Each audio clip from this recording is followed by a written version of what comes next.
Welcome back to the Renaissance Woodworker. Welcome into my shop.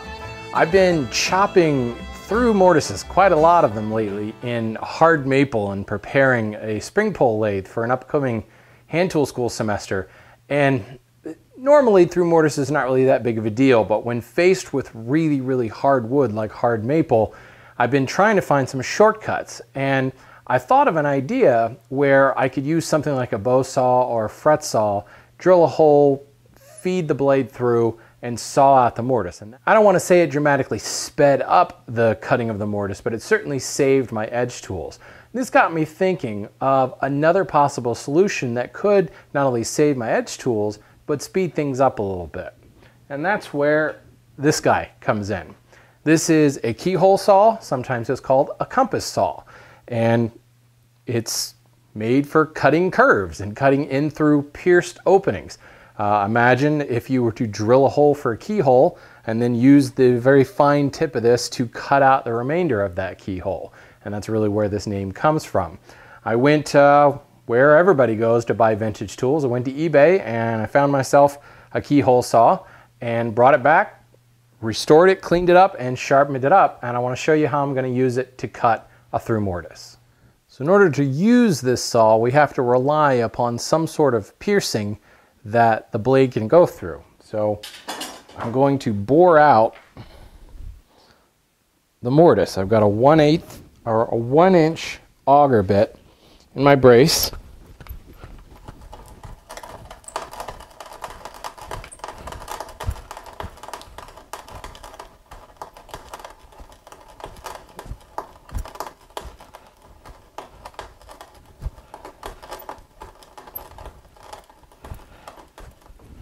That should be poking through. You work until just the lead screw comes out the other side. And I'm going to put this piercing on both ends of the mortise. This doesn't turn on a dime like a fret saw does, so I won't be able to use it to create these kind of inside corners. So it's just best to drill out both ends of the mortise.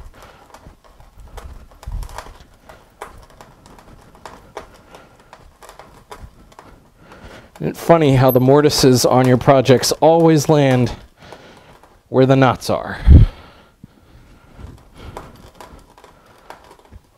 We should be through. And we are.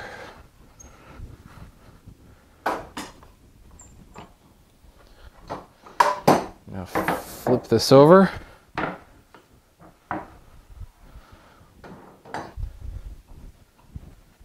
And the lead screw has poked through and it's marked where the screw goes through on the other side.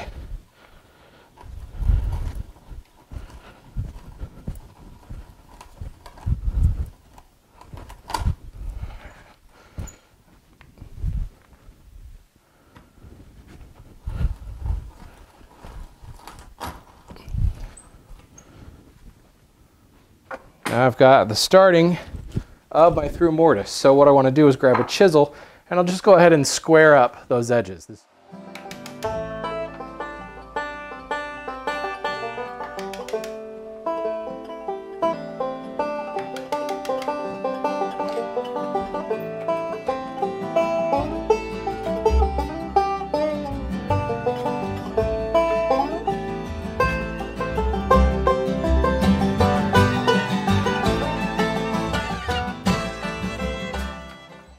Now getting it started is kind of where these keyhole saws get a bad rap.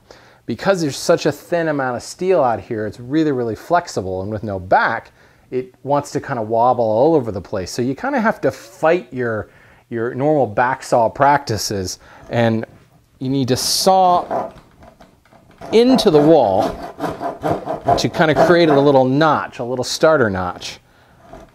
And then you can begin angling it down. This is just like you were maybe working with a fret saw or something like that and turning that corner. But because we've got such a small area here, we have to work with this really flexible tip. So I'm really kind of tweaking things with my hand, and the blade is visibly bending on me.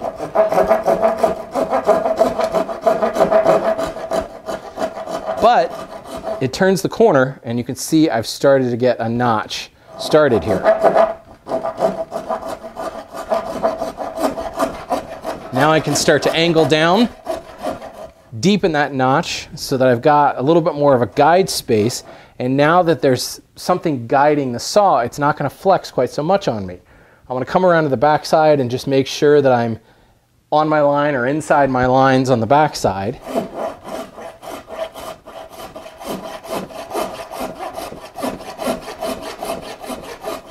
Check again. All right. Now this vertical cut is clearly established and I can just go to town. And of course, the deeper I get, the more of the back of the blade or the stiffer part that I can use.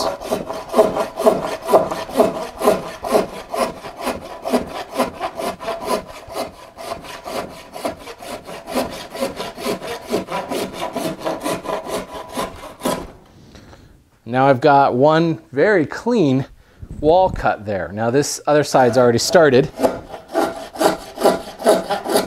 This one was a little bit more difficult to start because if you look closer, you can see I've got a knot right through here. So very, very hard wood.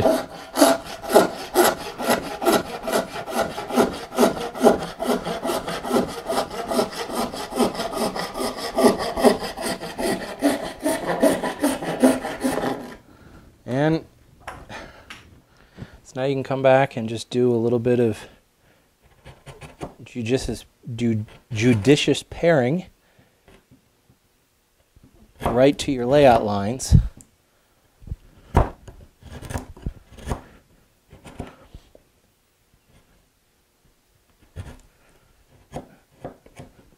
And really in no time you've got a smooth-walled mortise that's ready to fit the tenon.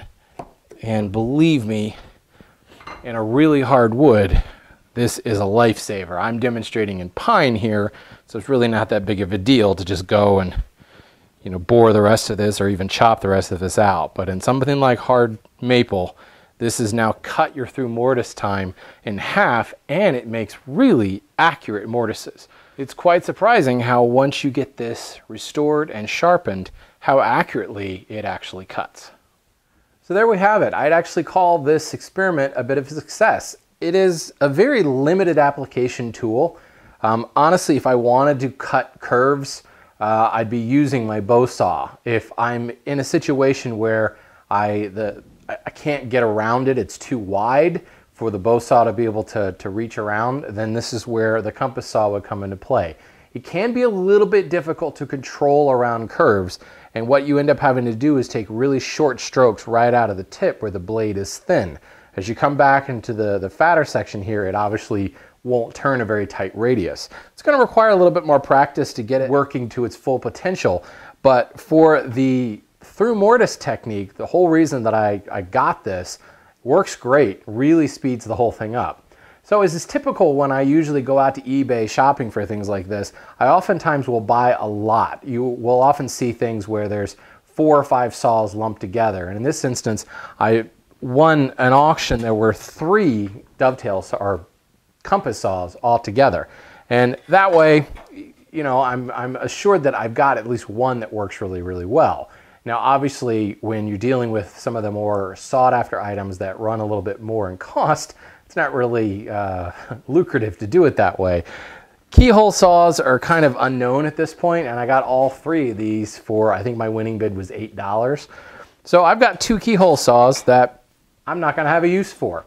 So I'll tell you what, leave a comment on this post just below this video window, and let me know how you have tackled a very specific issue by using a specialized tool. You may have gone out and had it, gotten a vintage one. You may have gone and bought a brand new one. But tell me about a specific operation that you do that has been sped up or made more accurate by using a highly specialized tool. And I'll pick 2 random winners. I will restore and sharpen these saws and send them off to you for free. Thanks for watching, everybody. Leave a comment below.